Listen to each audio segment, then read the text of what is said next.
Jumpa lagi dengan saya, Yonatan Wijaya. Salam kreatif. Oke, sini kalian bisa memanggil saya Pak Ju. Saya biasanya di kelas dipanggil dengan Pak Ju aja. Jadi nama lengkap saya sebenarnya adalah Yonatan Wijaya. Itu dari orang tua saya. Kalau dari kampus saya dikasih tambahan nama Eskom. Kita lanjut. Kali ini Pak Ju akan menyampaikan materi tentang pelajaran administrasi infrastruktur jaringan. Jadi nggak jauh-jauh dari jaringan, memang orang jaringan gitu ya. Nah, bangga lah kalian sebagai orang jaringan seperti saya ya.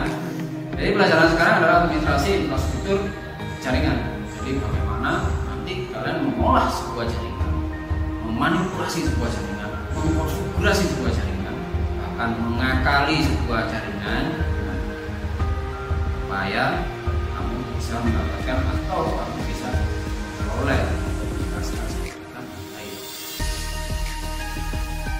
Nah, di administrasi infrastruktur jaringan ini ya, administrasi infrastruktur jaringan kita akan belajar tentang infrastrukturnya dulu.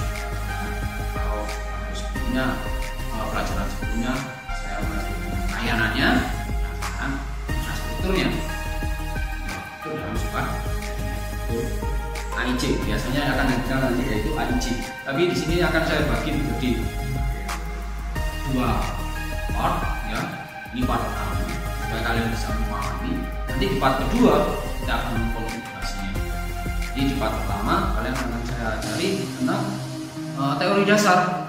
Teori dasarnya tentang infrastruktur sebuah jaringan itu seperti apa. Nah, kebetulan di part 1 ini kalian akan mempelajari tentang virtual local area network atau bahasa kerennya disebut dengan VLAN. Virtual local area network. Apa itu VLAN? Kita pelajari. Nah, VLAN itu dasarnya sebenarnya adalah LAN, local area network. Kalian kenalnya mungkin di waktu SMP atau di pelajaran sebelumnya, kalian di pelajaran T3 atau sekarang dengan TKI, teknologi komputer dan informatika, mas. Nah, itu sama sebenarnya. Dasarnya adalah LAN. Jadi dasarnya adalah LAN. Nah, di sini LAN beri pengertian bahwa LAN lokal area network, berarti jaringan yang pada area sempit, area tertentu biasanya dengan jarak 100 meter, lebih dari 1 meter. Karena komponen utama dalam sebuah jaringan disebut sebagai jaringan, maka lebih dari 1 komputer, minimal 2 lah, 2 gitu ya, seperti itu. Nah, cakupannya sangat kecil ya, jaringannya sangat kecil dan terbatas. Contohnya sekolah sini, kantor ya, di rumah, dalam satu gedung, itu lokal area network. Ada lagi temannya, teman metropolitan area network, namanya juga metropolitan, tapi satu bawah. Terus ada lagi, ada wide area network. Wide berarti dia luas, jaringan yang luas berarti lebih dari kota, berarti antar kota, seperti itu. Nah, terus ada lagi yang lebih luas lagi, yaitu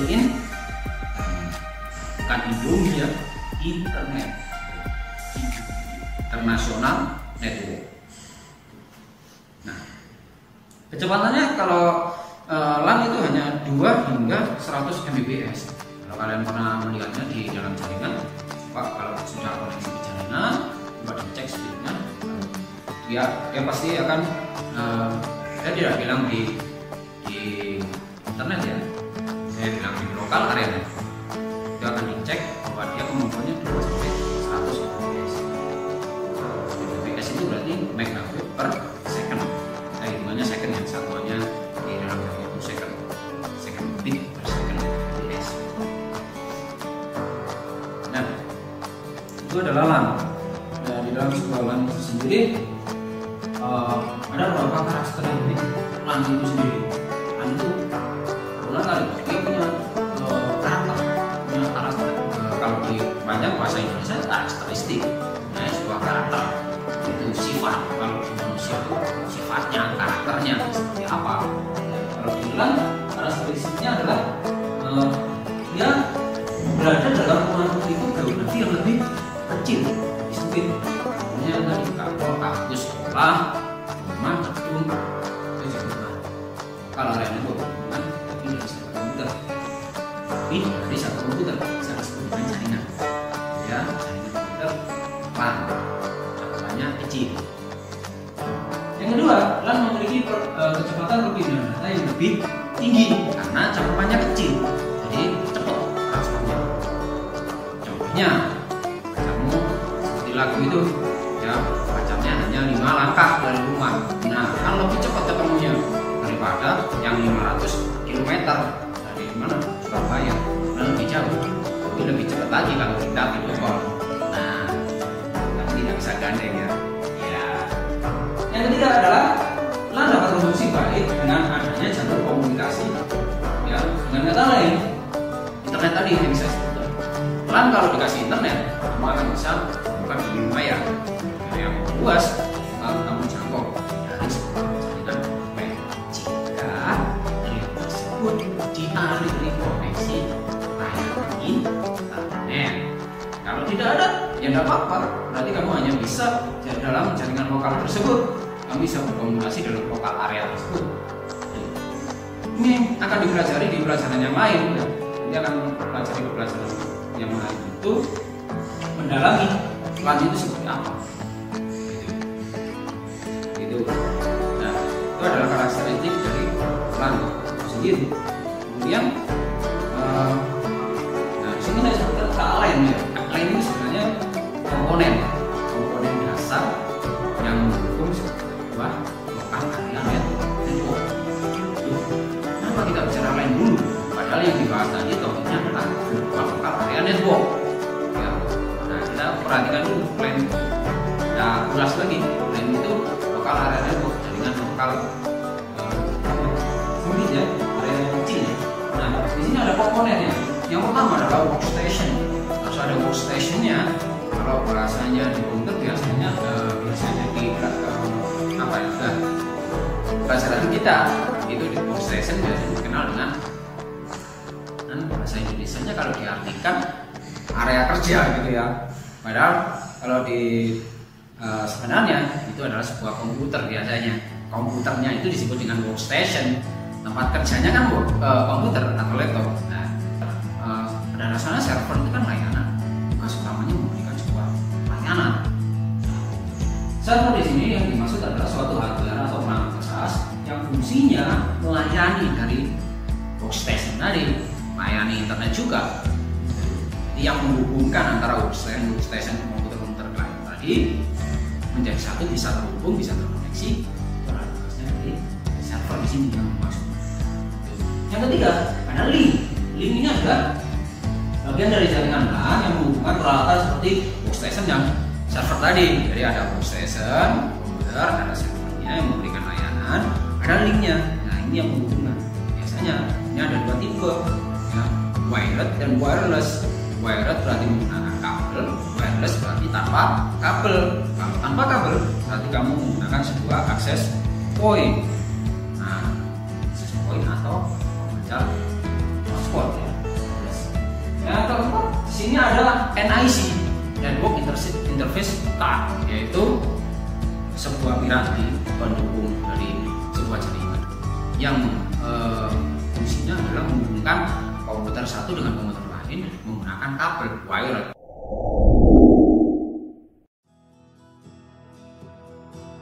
Network software berarti perangkat lunak dalam jaringan, perangkat lunak yang mendukung sebuah jaringan. Ya, untuk menjalankan jaringan LAN sebagaimana mestinya, jadi pendukungnya lengkap.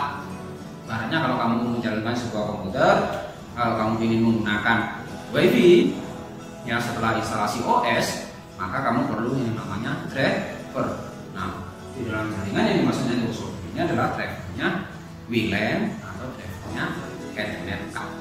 Dalam laptop itu pasti ada.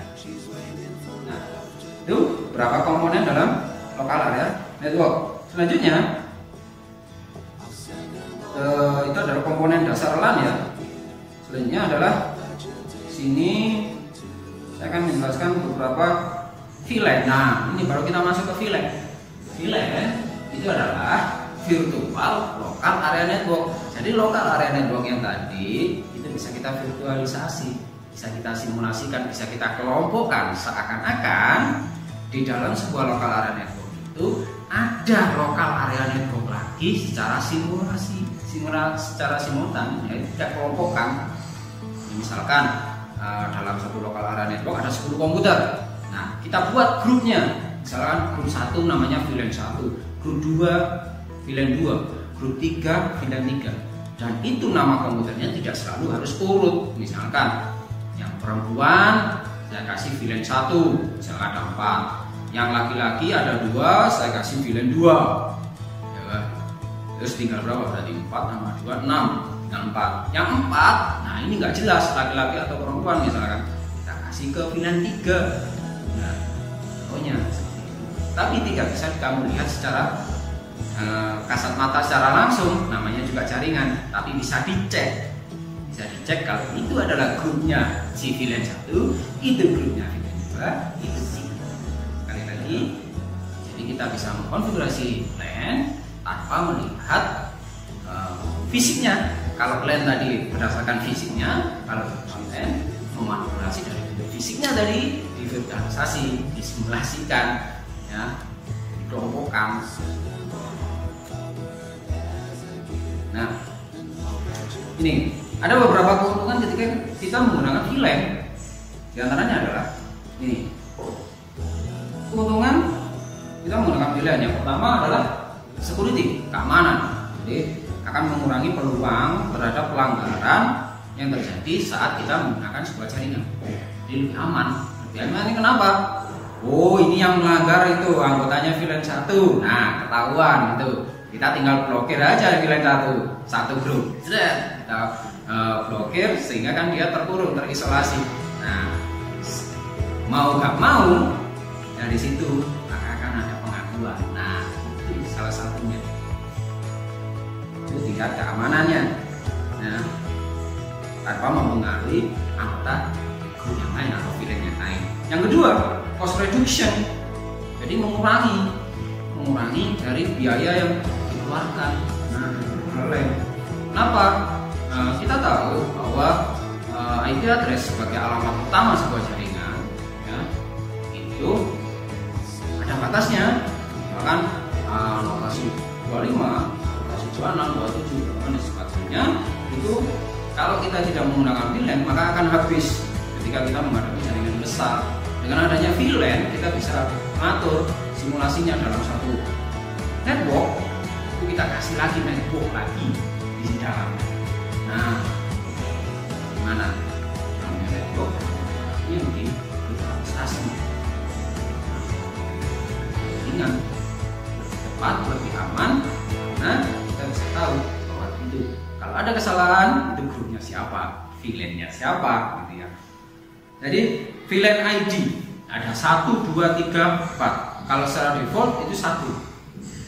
Ya, VLAN itu secara default dimulai dari 1.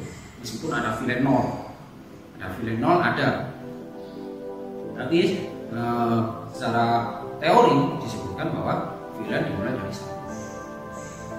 Kemudian yang ketiga, keuntungan dari VLAN adalah hacker apa ini? Performa tinggi, gitu ya. Misalnya seperti itulah, performa tinggi. Jadi dengan adanya VLAN meningkatkan sebuah performa dari jaringan tersebut. Ini enggak rebutan, ya, semuanya teratur, semuanya akan terarah di situ, sehingga kuantitasnya pekerjanya akan memberikan suatu performa yang cepat, tinggi, gitu ya. Kemudian selanjutnya keuntungan dari VLAN adalah broadcast storm mitigation. Apa itu ya? Semuanya di sini bahasa Inggris. Nah, situ saya jelaskan di bawahnya. Kalian bisa lihat nanti di modulnya ya. Saya sampaikan juga di situ. Saya nampilkan. Broadcast storm mitigation itu mengurangi jumlah peralatan yang berpartisipasi dalam broadcast storm. Jadi mengurangi jumlah perangkat. Misalkan di jaringan LAN ada 10 komputer dengan perangkatnya.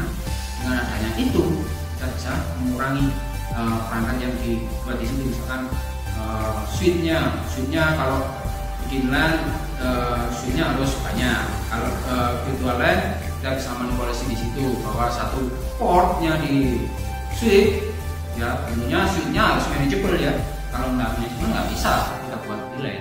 Nah, kelemahannya di situ sebenarnya salah satunya.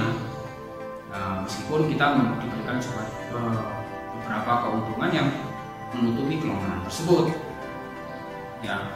Jadi satu port di switch itu bisa mengakses banyak satu VLAN, misalkan satu network misalkan 255 user ya, 255 user atau katakanlah 254 lah, 254 user bersihnya. Nah, itu satu port ya. Kalau switch-nya manageable isinya 24, tinggal kalikan aja berapa keuntungan yang bisa kita dapat ketika kita menggunakan VLAN dibandingkan local area network yang biasa. Maka switch-nya juga akan lebih banyak ya. Satu port 25 user kita masukkan ke access point udah banyak gitu ya. Nah, yang selanjutnya adalah ini, pengelolaan jaringan akan lebih mudah, improved IT step efficiency. Jadi mengelola jaringan itu akan lebih mudah, lebih gampang. Pekerjaan kita akan lebih gampang, lebih mudah ya daripada kita local area network yang biasa. Karena nggak disibukkan dengan pembagian IT yang notabene jadi mati. Seperti itu. Yang terakhir, keuntungan dari VLAN adalah mempermudah pengelolaan sebuah proyek yang bekerja dengan aplikasi yang khusus. Jadi kalau ada aplikasi yang khusus, misalkan VLAN 1 hanya untuk kabit gitu ya, atau untuk direktur gitu. VLAN 2 hanya untuk staff-staffnya, VLAN 3 hanya untuk karyawan cleaning misalkan, atau ini dapur dan sebagainya.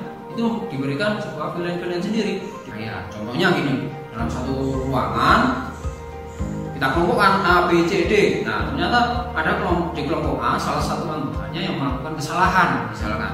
Nah, itu yang kita blok aja, yang di grup A saja tanpa mempengaruhi anggota kelas yang lain.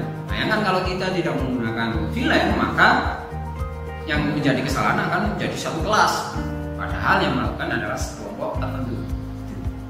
Lagi yang terakhir adalah jenis-jenis VLAN itu sendiri.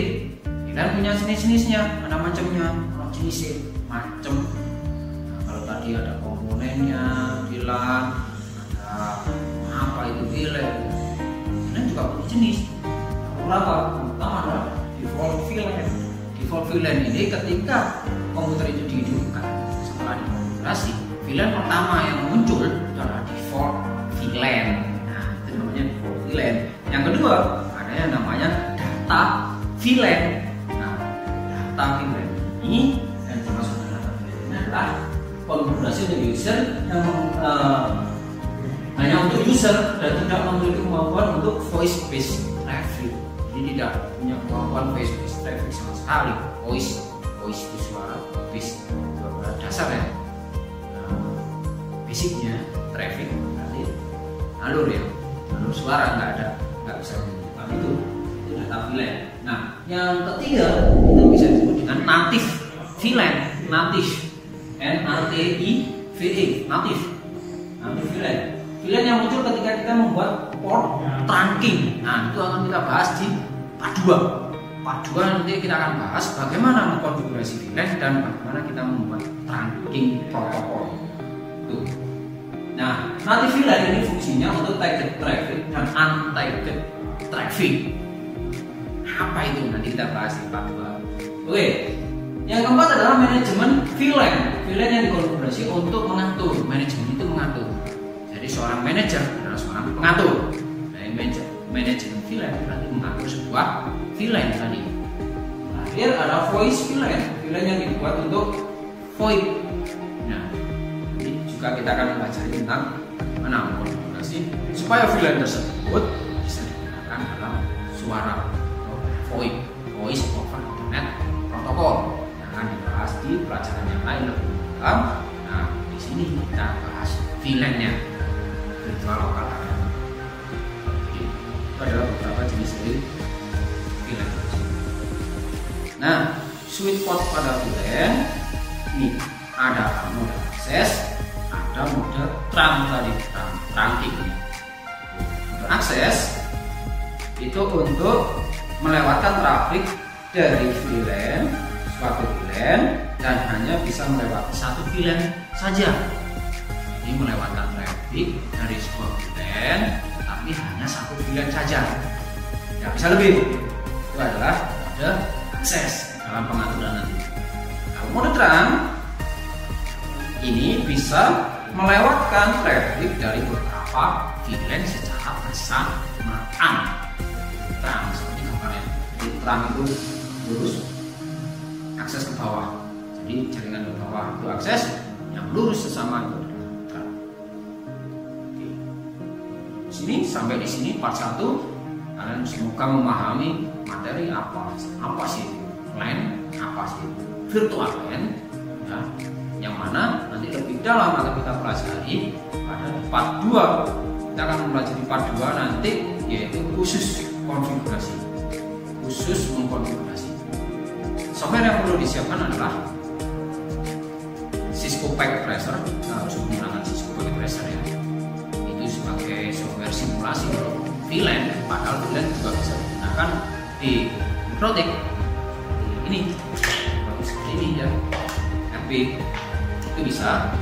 Jadi kita juga pelajari. Yang pertama untuk simulasi adalah Cisco Packet Tracer. Silakan. Tipsnya, jangan menggunakan Cisco Packet Tracer ketika kamu online jika tidak memiliki akunnya. Kalau saya punya akunnya, saya meskipun online saya bisa menggunakan Cisco Packet Tracer secara free karena saya punya akunnya. Ya, punya akunnya dari Cisco Packet Tracer.